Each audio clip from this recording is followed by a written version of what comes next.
أشرف العرب والعجم محمد خير من يمشي على قدمه يا ربي بالمصطفى بلغ مقاصدنا واغفر لنا ما مضى يا واسع الكرم محمد باسط المعروف جامعه محمد صاحب الإحسان والكرم يا ربي بالمصطفى بلغ مقاصدنا واغفر لنا ما مضى يا واسع الكرم محمد تاج رسل الله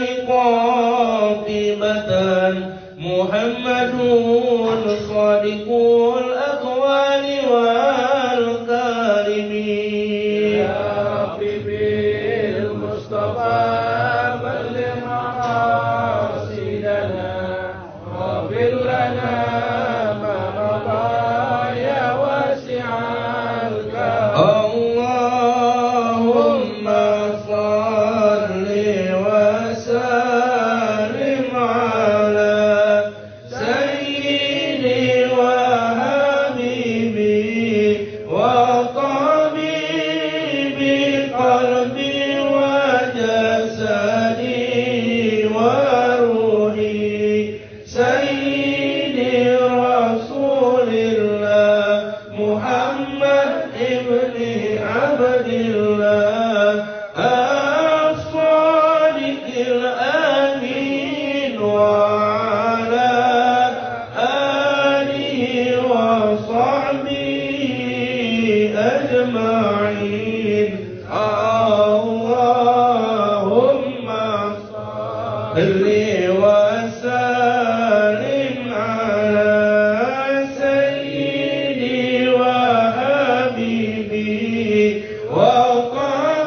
وطبيبي قلبي وجسدي وروحي سيدي رسول الله محمد ابن عبد الله الصادق الأمين وعلى آله وصحبه أجمعين اللهم صل وسلم على سيدي وحبيبي وطبيبي قلبي وجسدي وروحي سيدي رسول الله محمد ابن عبد الله الصادق الأمين وعلى آله وصحبه أجمعين اللهم صل وسلم وبارك عليه وعلى آله. بسم الله الرحمن الرحيم الحمد لله رب العالمين والصلاة والسلام على سيدنا محمد وعلى آله وصحبه أجمعين.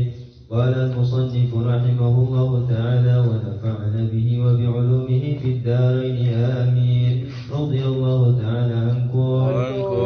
قال ثانيا أهل البيت في اصطلاح الكتاب والسنة ولأهل البيت في الكتاب والسنة معنى خاص فالمراد من أهل البيت أصحاب الكساء وهم رسول الله محمد صلى الله عليه وآله وسلم وأمير المؤمنين علي بن أبي طالب وسيدة نساء العالمين فاطمة الزهراء وسيدة شباب أهل الجنة الحسن والحسين والذين نزلت فيهم آية التطهير إنما يريد الله ليذهب عنكم الرجس أهل البيت ويطهركم تطهيرا.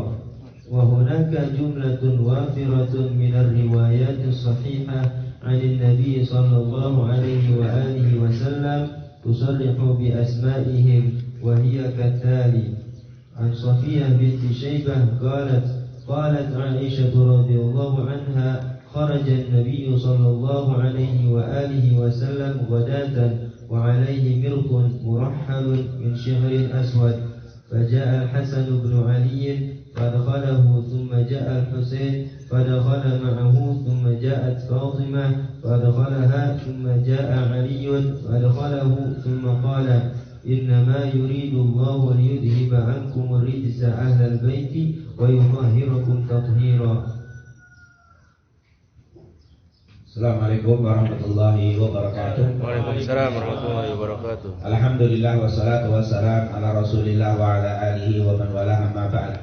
Segala puja dan puji kepada Allah, salawat serta salam kepada imam kita Nabi Muhammad sallallahu alaihi wasallam, para keluarga, sahabat, tabi'in serta seluruh umat yang selalu beristiqamah mengikuti sunnah-sunnahnya hingga yaumul qiyamah. Alhamdulillah, pada pagi hari ini kembali kita dapat bersilaturahim untuk bersama-sama mempelajari dan membahas syariat Rasul sallallahu alaihi wasallam. Semoga apa yang kita lakukan ini mendapatkan keberkahan dan keridhaan dari Allah Subhanahu wa taala. Amin ya rabbal alamin. Kembali di pagi hari ini kita akan membaca sedikit dari kitab Ad-Durrar Al-Bahiyah yang masih berbicara tentang manhum ahlul bait. Siapa yang dimaksud dengan ahlul bait? Kalau tidak salah kemarin sudah kita bahas tentang ahlul bait fil lughah wal istilah syar'i, tapi baru kita bahas ahlul bait fil lughah wal urf, yaitu yang dimaksud dengan ahlul bait di dalam atau ditinjau dari segi bahasa dan adat fil lughah wal urf.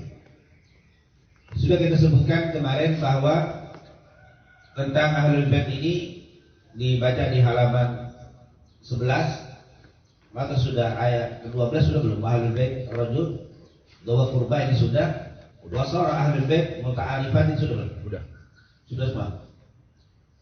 Sampai ahlul bait fil istilah. Ya.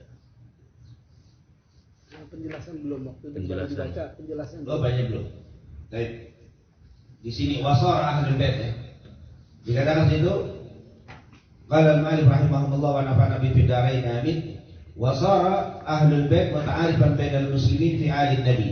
Sudah menjadi hal yang ma'ruf di dalam adat kaum muslimin atau menjadi tradisi kebiasaan. Bila disebut ahlul bait maksudnya adalah ahlul nabi. Sebenarnya ahlul bait itu kata-kata umum, keluarga. Jadi kata-kata ahlul bait itu keluarga atau umum saja. Tapi sudah menjadi di antara kaum muslimin kalau disebut ahlul bait berarti nggak pakai kata-kata nabi, sudah pasti apa? Keluarga nabi. Jadi misalkan di dalam pemahaman ahlul bait itu jangan ditanya ahlul bait siapa nih. Kalimat ahlul bait itu kalau sudah disebut ahlul bait berarti ahlul nabi. Itu menjadi uruf, sudah menjadi tradisi atau sudah menjadi pemahaman yang melekat di pemikiran kaum muslimin. Kaum muslimin kalau kita baca dalam kitab misalkan wa inda ahlul bait, misalkan kalimat begitu, berarti maksudnya ahlul bait itu kata-kata ahlul bait maksudnya adalah ahlul nabi. Maksudnya ada keluarga Nabi Muhammad SAW. Kenapa? Taba'an lin nususi asy'ariyah, mengikuti syariat atau redaksi syariat di dalam Al-Quran dan hadis Rasul sallallahu alaihi wasallam. Wa hum kama fi al-ahadits as-sahihah, sebagaimana disebutkan di dalam hadis sahih. Siapa sih ahlul bait itu? Kalau disebutkan kata-kata ahlul bait yaitu Sayyiduna Muhammad Rasulullah sallallahu alaihi wasallam. Yang pertama adalah Rasulullah, yang kedua Ali bin Abi Thalib, yang ketiga Fatimah, yang keempat Al-Hasan, dan juga yang kelima Al-Husain. Nah, jadi kalau disebut ahlul bait maksudnya keluarga Nabi. Yang dimaksud dengan keluarga Nabi adalah Rasulullah, Ali, Fatimah, Al-Hasan, dan Al-Husain radhiyallahu anhum. Semoga Allah meridhai mereka. Wa yutraku alaihim, kadang-kadang diitlakkan penyebutan mereka alun nabi. Kadang-kadang diitlakkan kata-kata alun nabi sallallahu alaihi wasallam. Jadi kalau disebut ahlul bait ya maksudnya alun nabi. Siapa ahlun nabi? Rasul, Ali, Fatimah, Hasan, dan Husain. Dan kadang-kadang au itratuh, kadang-kadang disebut juga itratuh. Itrah nanti diterjemahkan sebagai keturunan. Tapi kalau disebut itratuh maksudnya adalah keluarga dari keluarga Nabi Muhammad SAW. Jadi itrah. Karena nanti kalau kita baca kitab Nailul Awtar karya Imam Syaukani, itu beliau kalau di dalam menjelaskan pemahaman dalam kitab itu, misalkan kalau Imam atau kalau Imam Syafi'i begini-begini, kemudian kalau Imam Ahmad, kadang-kadang kalimat waqala atau wa inda ahlil bait atau wa inda itrah, wa inda dzurriyyah, ada kalimat wa inda itrah. Nah itu kalimat itrah di situ maksudnya adalah keluarga Nabi Muhammad SAW. Jadi kadang-kadang Imam Syaukani dalam kitab Nailul Awtar itu menyebutkan secara mutlak.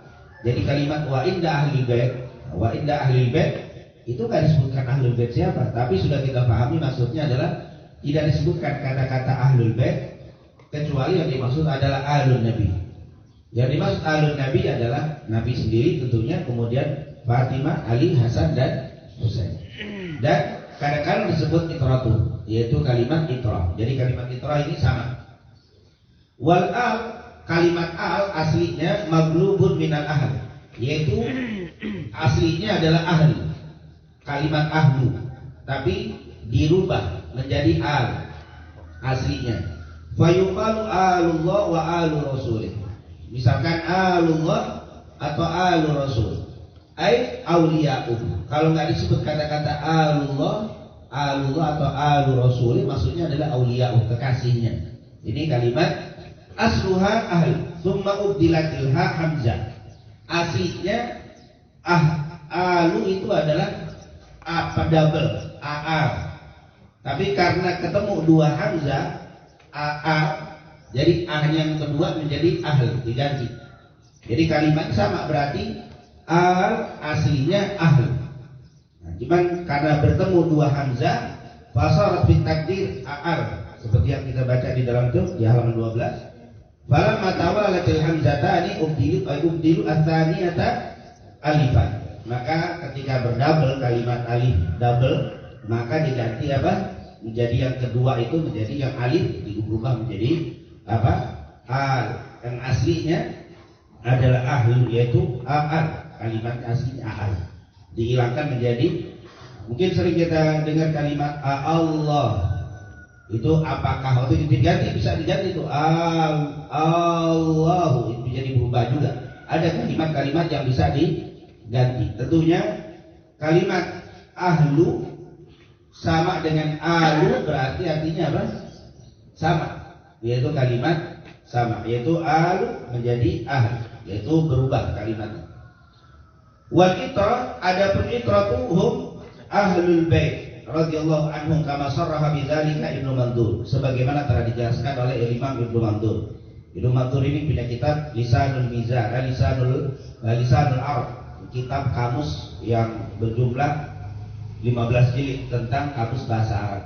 Ini termasuk Imam Ibnu Mandur termasuk kamus terbesar, bukan terbesar satunya, tapi termasuk kamus besar di dalam bahasa Arab. Jadi kamus ini bahasa Arab diterjemahkan dari bahasa Arab juga. Artinya kalau kita nggak bisa bahasa Arab nggak susah juga ngeliat Ibnu Mandur, karena kamus Arab tapi dijelasannya juga bahasa Arab juga, bukan seperti kamus apa Al-Munawwir atau kamus-kamus yang berbahasa Indonesia. Ibnu Mandur, beliau termasuk salah satu buku terbesar di dalam kamus bahasa Arab. Mustadillan biqauli sallallahu alaihi wasallam, berpegang dengan dalil perkataan Rasulullah SAW, inni tariku fikum tsaqalain, sesungguhnya saya meninggalkan untuk kalian tsaqalain, dua pesan yang tsaqil, yang berat. Yang pertama kitab Allah, yaitu kitabnya Allah Al-Quran, wa itrati ahla baiti, dan keturunan ahlul baitku. Qala faja'ala al-itra ahlul bait. Jadi Allah, yaitu kalimat itra, yaitu termasuk ahlul bait. Berarti di sini bisa kita pahami yang bisa masuk keluarga Nabi. Kalau kata-kata keluarga Nabi ada 4 penyebutannya: ahlu, kemudian alu, dzurriyyah, dan itrah. Ini sudah kata-kata ini berarti keluarga Nabi. Tinggal nanti penjelasannya, nanti ahlu dan al, itu ahlu khususnya yaitu di masa Rasul, yaitu keluarga Nabi yang hidup di masa Rasul. seperti Hasan, Husain, Fatimah, Ali. Kemudian azwaj, istri-istri Rasul juga keluarga Nabi di masa Rasul. Al-Itra dan Dzurriyyah keluarga Nabi yang hidup bukan di masa Rasul, tapi keluarga Nabi tapi tidak di masa Rasul. Itu pembagian. Tetapi semuanya termasuk keluarga Nabi Muhammad sallallahu alaihi wasallam. Seperti orang-orang yang sekarang dari keluarga Nabi, termasuk apa itu? Ahlul Bait atau Itra. Kenapa disebut Itra? Karena di masanya bukan di masa Rasul, tapi tetap dia termasuk adalah Ahlul Bait. Tapi Ahlul Baitnya karena bukan di masa Rasul, maka disebut Itra atau Dzurriyyah disebut Al-Itra, atau di sini Itrati, atau termasuk disebut dengan Dzurriyyah Nabi Muhammad sallallahu alaihi wasallam. Jadi yang di masa Nabi itu yang disebut dengan Ahlul Bait. Innama yuridullahu liyudhiba ankum rijza ahlul bait. Nah, yang dibersihkan sebersih-bersihnya itu adalah keluarga Nabi yang di masa Nabi. Tapi di luar masa Nabi tidak termasuk dengan ahlul bait, kata-kata surat Al-Ahzab 33, tapi masuk ke dalam Itra. Makanya di situ disebutkan faqalai kitabullah wa itrati. Aku tinggalkan kepada kalian Al-Qur'an dan itrati. Berarti Itra di sini keluarga Nabi yang ditinggalkan adalah setelah masa Nabi. Kalau di masa Nabi nggak ada yang masalah karena ada Rasul SAW. Setelah masa Rasul makanya Nabi mesenin, nih jaga ini kitab Allah dan Itra, yaitu keluarga Nabi setelah Nabi Muhammad Sallallahu Alaihi Wasallam. Jadi membedakannya tapi semuanya termasuk keluarga Nabi, cuman beda masa. Beda, seperti sekarang orang Islam itu mulia, tapi orang Islam yang hidup di masa Nabi beda mulianya, yaitu para sahabat. Itu kemuliaan mereka berbeda dengan kemuliaan sekarang. Kenapa? Karena mereka bertemu dengan Nabi. Begitu juga keluarga sangat mulia, tapi yang bertemu dengan Nabi lebih mulia dibanding yang tidak ketemu dengan Nabi. Tapi tetap disebut keluarga. Ini keturunan sahabat, ini keturunan keluarga Nabi. Jadi itu untuk membedakannya. Jadi Ahlul Bait atau Ahlul Bait itu adalah keluarga Nabi yang hidup di masa Nabi, sementara Itra atau Dzurriyyah keluarga Nabi yang hidup setelah masa Nabi Muhammad sallallahu alaihi wasallam. Makanya nanti jangan didalilkan surat Al-Ahzab 33 ini tidak didalilkan untuk orang yang setelah masa Nabi. Kalau antum gunakan ini teks, berarti keluarga Nabi yang sekarang pun sudah dijamin diampuni semua dosanya. Kenapa? Karena sudah yuridullahu liyudhiba ankum rijza wa yutahhirukum tadhira. Ini untuk keluarga Nabi yang hidup di masa Nabi, makanya disebut Ahlul Bait atau Ahlul Bait. Sementara Dzurriyyah dan Itra tidak masuk dalam bab ini. Ini harus dibedakan, karena nanti akhirnya ada orang yang dari Dzurriyyah Nabi nggak sholat. Kenapa dijamin masih surga? Innama yuridullah dibaik itu terus. Padahal itu adalah untuk keluarga Nabi yang hidup di masa Nabi. Sementara yang tidak nggak masuk. Tapi apakah ayat ini berarti berlaku untuk zaman dulu?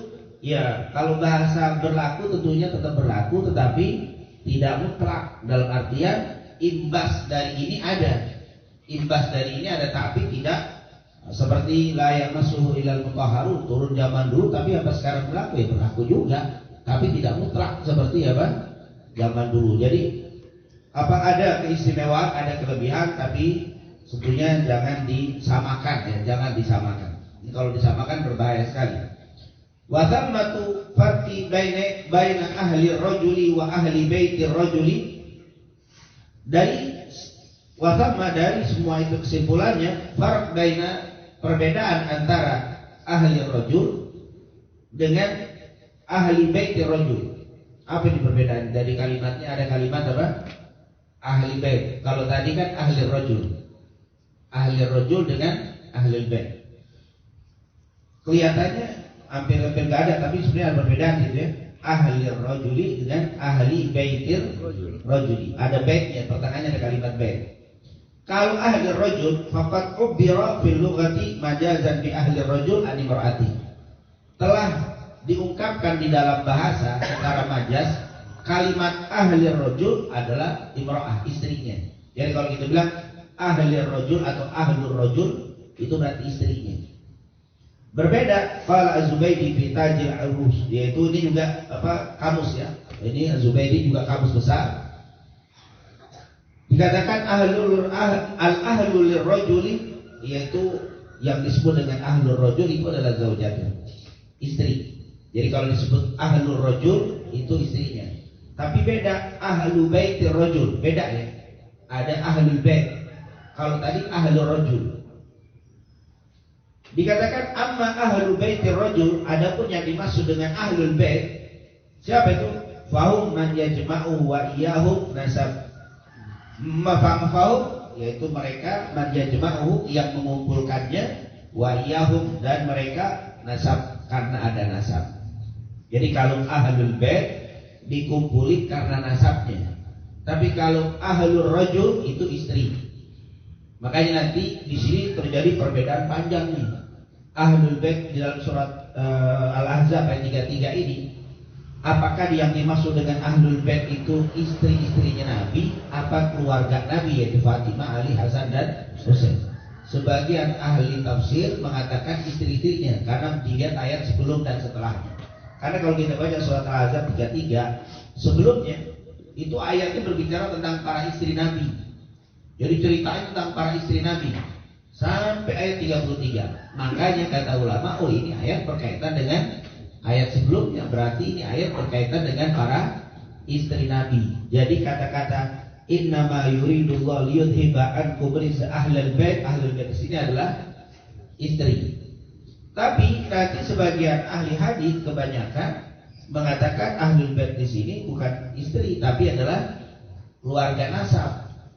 Yaitu keluarga nasab adalah Ali, Fatimah, Hasan dan Husain. Terus dibedakan. Nah, kayaknya al-muallif berpendapat ahlul bait itu bukan istri-istri Nabi, tapi adalah apa? Para keluarga Nabi yang berkaitan dengan nasab. Yaitu Fatimah, Ali, Hasan dan Husain. Kenapa? Karena dia bilang kalau ahlul rajul istrinya, tapi kalau ahlul baitir rajul berarti nasabnya. Makanya dia membedakan antara ahlul rajul. Jadi kalau ahlul rajul itu istri-istri Rasul. Tapi kalau ahlul baitir rajul berarti bukan. Di sini kan disebut ahlul bait, bukan ahlul rajul. Maka di sini katanya adalah keluarga dari segi apa?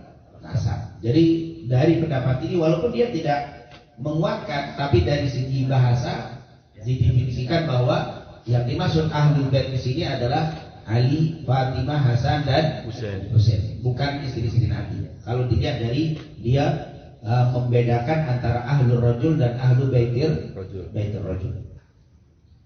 Dan ini banyak, nanti akan kita lihat banyak pendapat-pendapat seperti ini.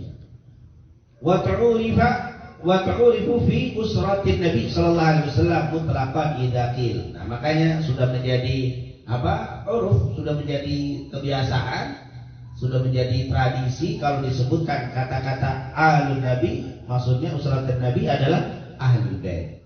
Jadi bukan istri. Dia berpendapat innama yuridullahu liyudhiba ankum rijsa ahlul bait itu bukan istri, tapi adalah Fatimah, Ali, Hasan dan Husain. Makanya di bab selanjutnya yang dimaksud dengan ahlul bait ahlul kisah. Karena beliau membedakan antara ahlul rajul dan ahlul bait ar-rajul. Jadi kalau kita sebutin di kata-kata gini, ini ahlul bait saya. Ini ahlul bait saya berarti bukan istri saja, tapi masuk ke dalam apa?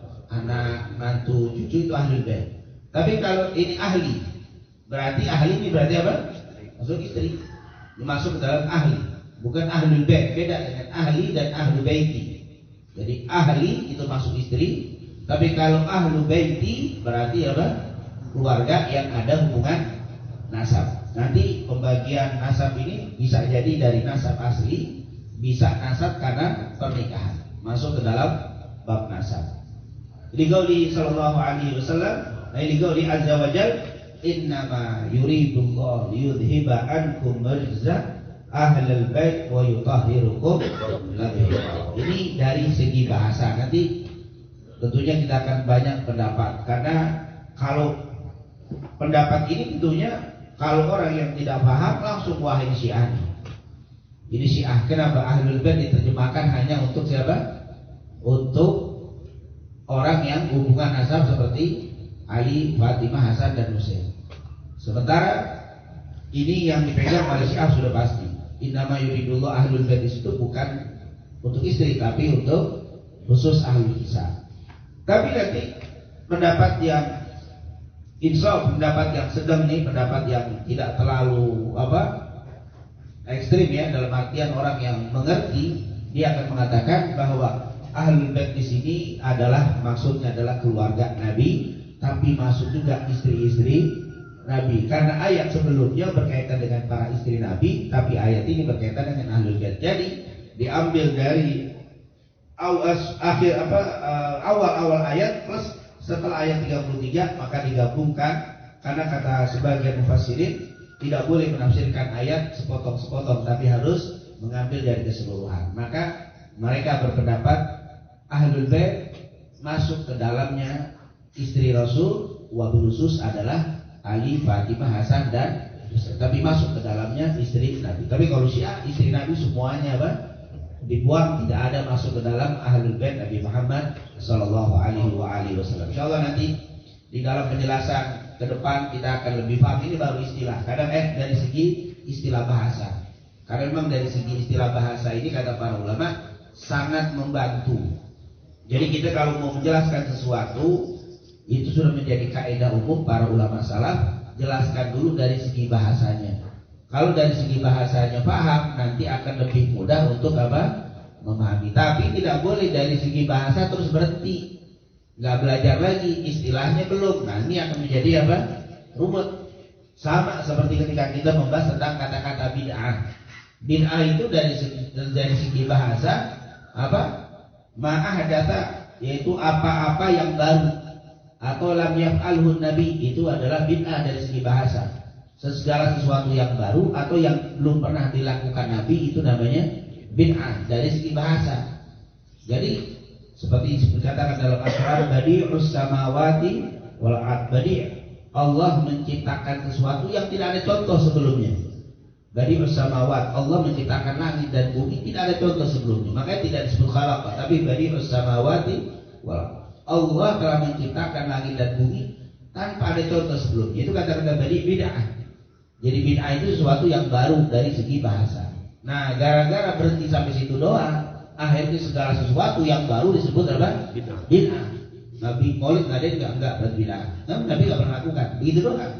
Nah, nanti kalau dari segi istilah lengkap kalau kita pakai tambah istilahnya, yaitu sesuatu yang baru yang belum pernah dilakukan Nabi, tapi tidak bertentangan dengan malam yukhalif Al-Quran, Sunnah dan seterusnya. Nah ini tentunya kalau kita baca definisi jangan cukup istilah bahasa saja, tapi harus dilengkapi dengan istilah syariah, atau mesti dikatakan kalau bahasa kita definisi secara lughatan dan istilahan. Jadi istilahannya nanti insya Allah kita akan lanjutkan seperti yang dikatakan dibaca tadi. Itu adalah Ahlul Bait dalam segi istilah yang baru kita jelaskan, istilah secara lughatan, secara bahasa. Karena saya yakin semakin banyak pembahasan ini tambah ruwet atau kalimat baru Ahlul Bait. Ini kepanjangan nanti kalau kita bahas tentang istilahnya. Tapi paling tidak sudah ada gambaran, tidak disebut kata-kata Ahlul Bait kecuali maksudnya adalah keluarga Nabi. Itu di dalam kitab manapun kalau antum baca, itu kalimat Ahlul Bait itu pasti maksudnya adalah keluarga Nabi. Kecuali disebutin Ahlul Bait fulan, nah itu baru. Kalau ada kalimat Ahlul Bait fulan berarti keluarga fulan.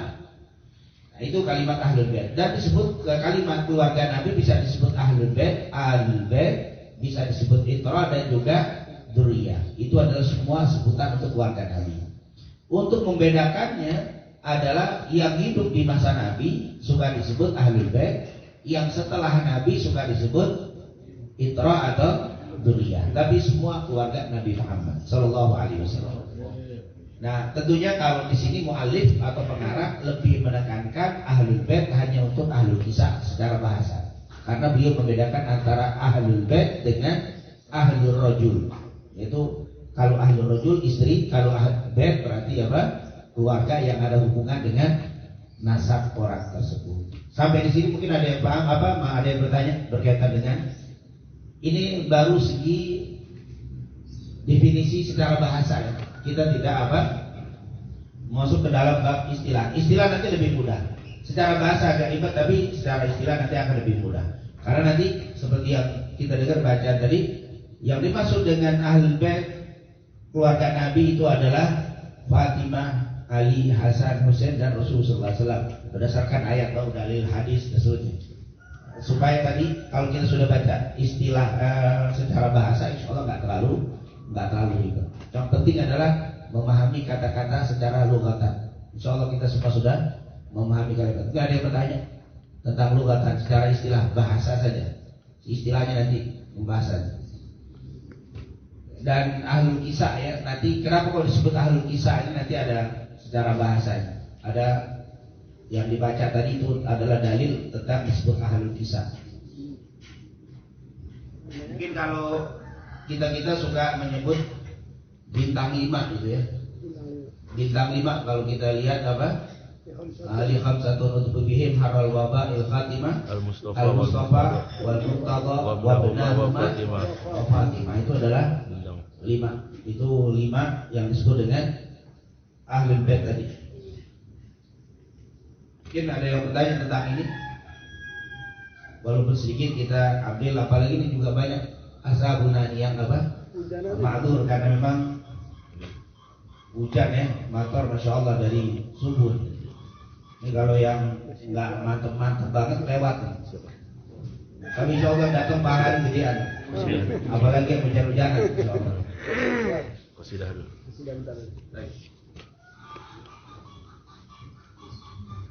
Allahumma salli wa sallim ala sayyidina Muhammadin wa ala ali sayyidina Muhammad.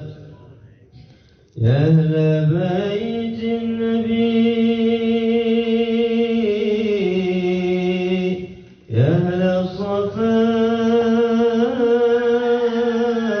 wal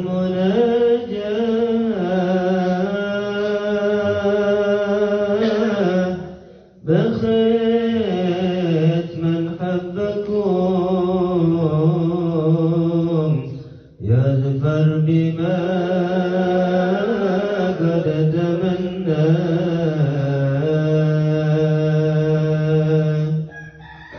في رضا الرب يمشي في صباحه وممساه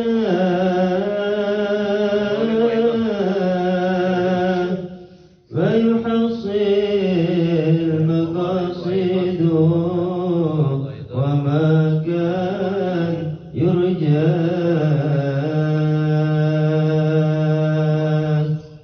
كل من حبكم يا هنا يا هنا يا هنا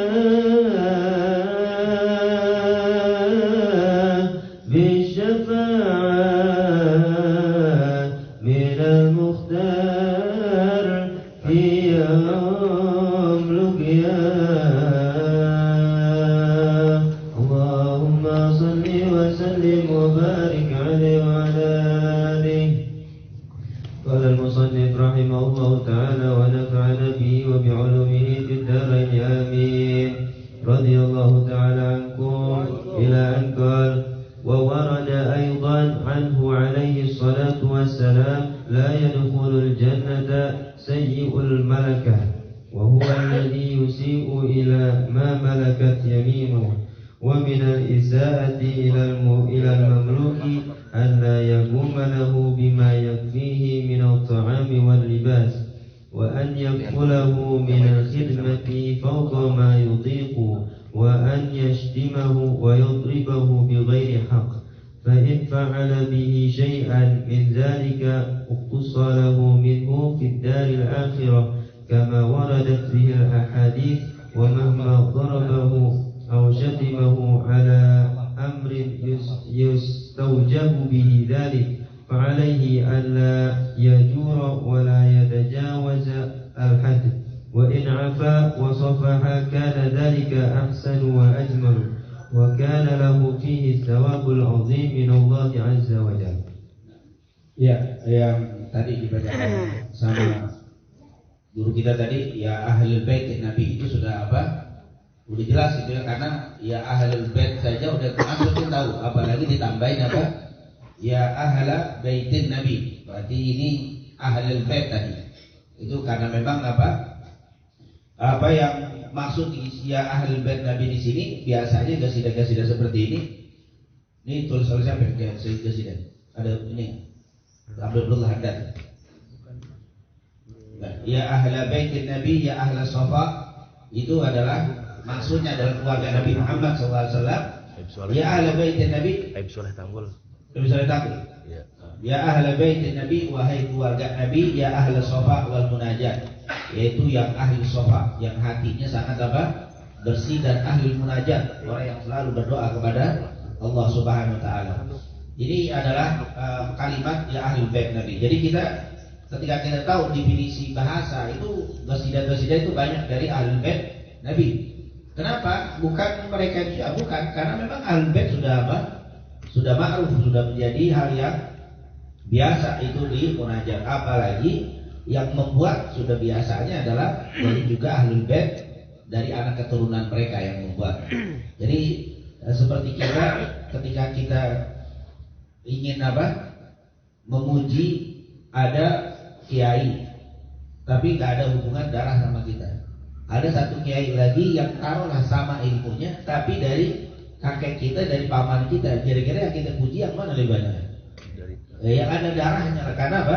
Karena memang itu adalah menjadi fitrah. Menjadi ketika ada saya punya ayah orang alim, saya punya tetangga orang alim, tapi pasti saya akan lebih cenderung kepada ayah. Itu hal yang biasa. Jadi bukan sesuatu yang berlebihan, apalagi dianggap keluar dari akidah ahli sunnah gara-gara memuji atau bertawasul dengan ahli bait Nabi Muhammad SAW. Jadi kalimat ya ahla baitin Nabi itu nggak pakai Nabi ya itu udah masuk, ya ahlul bait itu sudah masuk, apalagi pakai ya ahla baitin Nabi Sallallahu Alaihi Wasallam.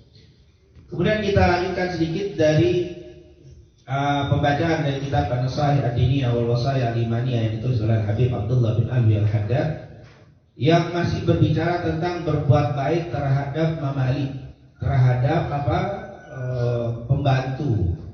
Kalau zaman dulu itu seperti yang kita sering sebutkan budak ya. Tapi tentunya saat ini nggak bisa dibilang budak ya. Budak sama pembantu itu farq yang sangat beda jauh banget.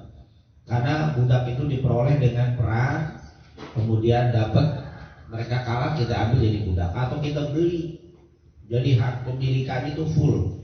Tapi kalau pembantu kan orang biasa, bekerja sama, pembantu sama karyawan kita sama di kantor, yang bedanya jadi di rumah dia yang satu di kantor, itu aja beda, sama. Jadi berbeda antara, karena ada sebagian orang yang nggak paham menyamakan, akhirnya berbuat dengan pembantu seperti dia berbuat dengan budaknya atau dianggap sebagai budak. Tapi alhamdulillah pemahaman seperti ini sudah mulai terkikis. Bahkan di Timur Tengah pun sudah paham perbedaan antara pembantu dengan budak. Awal-awal mereka menganggap ini makanya bisa diapain aja kita dengan berita yang luar biasa, karena menganggap itu sebagai bagaimana udah beli juga dia, padahal dikontrak teman setahun dua tahun, dan itunya berbeda sekali. Wa warada aidan qala al-mu'allif rahimahullah wa nafa'ana bi bidarain amin. Wa warada aidan anhu alaihi salatu wasalam, dan juga ada riwayat yang lain dari Nabi Muhammad. Ini sebelumnya memang kita membacakan beberapa hadis Rasulullah SAW untuk berbuat baik kepada pembantu. Nah, salah satunya ini juga disebutkan la yadkhulul jannata sayyi'u al-malakah. La yadkhulul jannah, tidak masuk surga siapa? Sayyi'ul malakah, orang yang buruk terhadap pembantunya, terhadap budaknya. Ini al-malaka ini yang dimiliki, tapi maksudnya adalah dikatakan oleh pensarah yang dikatakan sayyul malaka min sayyus sani'ah ila mamaliki, yaitu perbuatan yang tidak baik terhadap mamaliki atau terhadap pembantunya, terhadap orang yang di bawah kekuasaannya, baik terhadap pegawainya, terhadap orang-orang yang di bawah. Dikatakan ini merupakan sifatnya khusus, tapi tentunya berlaku umum. Siapapun, mungkin kalau kita bapak, orang tua terhadap anak, ini juga termasuk orang di bawah kekuasaannya. Sulit masuk surga orang yang suka melakukan keburukan terhadap orang yang di bawah kekuasaannya, baik dia pembantunya, pegawainya, karyawannya. Jadi jangan hanya khusus untuk khadim, hanya khusus pembantu saja, tapi apalagi yang punya perusahaan, dia punya anak-anak buah, itu hati-hati. Mungkin kita apalagi supir, semua tukang kebun, pokoknya apa saja. Bahkan sampai yang paling tinggi, siapapun yang memiliki anak buah, baik dia karyawan dan sebagainya, hendaklah dia berbuat baik sama mereka. Siapa yang berlaku tidak baik kepada mereka, kalimat la yadkhulul jannah bukan berarti masuk neraka, tapi sulit masuk. La yadkhulul jannah maksudnya bukan berarti tidak masuk surga sama sekali, tapi sulit masuk surga. Ini sering kita dengar kalimat seperti itu. La yadkhulul jannata man kana fi qalbihi mithqala habbah min kibir. Nah, ini juga bukan berarti tidak masuk, tapi sulit masuk surga. Sama dengan kalimat la yu'minu ahadukum hatta yuhibba li akhihi ma yuhibbu li nafsihi, atau la yu'minu ahadukum hatta akuna. Itu kalimat la yu'minu bukan berarti kafir, tapi maksudnya iman yang sempurna. Jadi sulit orang masuk surga dengan mudah, berarti susah dia masuk surga. Masuk sih masuk, tapi nggak tahu diapain dulu, dia digebuk dulu, diapain dulu dalam nerakanya Allah. Wa huwa alladhi yusi'u ila ma malakat yaminu, yaitu orang yang berbuat buruk terhadap orang yang di bawah kekuasaannya dari budak-budak, pembantu dan yang lainnya. Wa min isaati ilal mamluk, dan di antara perbuatan buruk terhadap mamluk adalah alla yaquma lahu bima yakfihi min at-ta'am wal libas, yaitu tidak menunaikan haknya untuknya apa yang mencukupinya min at-ta'am wal libas, baik dari makanan dan juga pakaian. Jadi disuruh kerja tapi makanannya enggak diperhatikan, begitu juga libasnya, pakaiannya tidak diperhatikan. Maka ini termasuk perbuatan yang buruk. Dan tentunya ini, maaf ya, nanti kalau kita belajar tentang adab Rasul SAW, itu kita diperintahkan bahwa yang masak di rumah kita itu disuruh oleh Rasulullah untuk makan dari makanan yang dia masak. Jangan sampai dia masakin kita terus makanannya dari yang lain. Beda. Makanan untuk tuannya sendiri, makanan untuk pembantunya beda dari makanan yang dia yang buat. Kata Rasul, dia yang bikin tuh makanan, terus dikasih ke tuannya, sementara dia sendiri nggak makan. Ini dilarang. Maka kata Rasul, berikan makanan yang dia masak. Dia yang masak biar dia ngerasain juga. Lain kalau dia nggak doyan, kan ada juga yang nggak doyan, makanannya tuannya minta bikin steak. Nah dia bang makannya pengen apa? Jengkol. Ntar tuannya dia memang nggak doyan, nah itu lain. Jangan sampai kata Rasulullah, tuannya makan dari masakan dia, sementara dia sendiri tidak makan. Bahkan kalau Rasulullah SAW mengajarkan, diajak bareng makan. Rasulullah SAW tidak membedakan, membantu suruh makan bareng. Diajak, tapi kadang-kadang sekarang banyak mereka malu, tidak mau. Nah itu lain lagi. Tapi diajak tetap diajak, silakan makan bareng. Oh ternyata dia mau, nanti saya makan, ya sudah. Tapi makanannya tetap tuh, jangan sampai nggak makan dari apa yang dia masak. Ini yang diajarkan Rasulullah SAW. Jadi yang sekarang ini banyak yang hilang. Bahkan maaf, waliyadzubillah, kadang-kadang pembantunya berasnya beda. Ini beras tuannya yang ini, beras pembantunya yang makanannya beda. Ini luar biasa, dan ini tentunya bukan dari ajaran Rasulullah SAW. Kelihatannya sepele, kelihatannya kecil, tapi itu adalah hal yang sangat-sangat luar biasa. Kalau mungkin, kalau bahasa kita Nabi ada marah Rasulullah SAW melihat tuannya memperlakukan pembantunya seperti tadi. Jadi hati-hati, jangan pernah membedakan ya di dalam makan negeri. Yang tercela itu dia masak, nyium baunya, aromanya udah ngebayangin, tapi sama tuannya nggak dikasih apa? Makan. Yang dia makan lain dari yang dia masak. Ini luar biasa. Ini jangan sampai terjadi, karena ini hal yang sesuatu yang sangat tercela di hadapan Rasulullah SAW. Insyaallah kita semuanya tidak memiliki sifat itu semua, karena sifat itu akan membuat Nabi marah. Kadang-kadang kita ini teriak cinta, tapi memperlakukan orang seperti tadi. Nah, sekali lagi, kalau Rasulullah bahkan bukan hanya makanannya yang diajak, orangnya pun kira-kira ada nggak sekarang tuan besar akan sulit tuh ngajakin orang. Tapi memang kadang-kadang ada yang mau, tapi dianya yang yang tidak mau. Kalau yang tidak mau karena malu dan sebagainya, itu lain lagi. Wa yukallifahu minal khidmati fawqa ma yutib, dan memberikan beban kepada pembantunya di atas apa yang dia kemampuan. Nanti jangan ngasih kerjaan yang dia nggak mampu. Suruh ngepelin lapangan, suruh yang enggak aja, suruh itu kelebihan. Bersihin rumput, tapi gue sampai mesin cabutin, segitu semua. Itu balak itu. Pahala gedean, pakai pahala gedean. Nah, ini tentunya yang tidak mampu dia membawa. Ini termasuk termasuk isaah ilal mamluk. Ini termasuk perbuatan yang wa'ad yastimahu atau syatam. Yastimahu ini syatamnya yastum itu mencaci maki. Yastum yaitu wa'ad yastimahu, dan dia mencacinya, merendahkan, menghinanya, menyakiti dengan ucapan-ucapan lisannya. Wa yadribahu, atau memukulnya bighairi haq, tanpa jalan yang benar. Enggak benar. Kalau dia salah boleh, tapi caciannya, pukulannya sesuai dengan dengan kadarnya, dengan kesalahannya. Ya, kesalahan kecil ya negornya kecil. Kesalahan gede ya negornya gede, sesuai bighairi haq.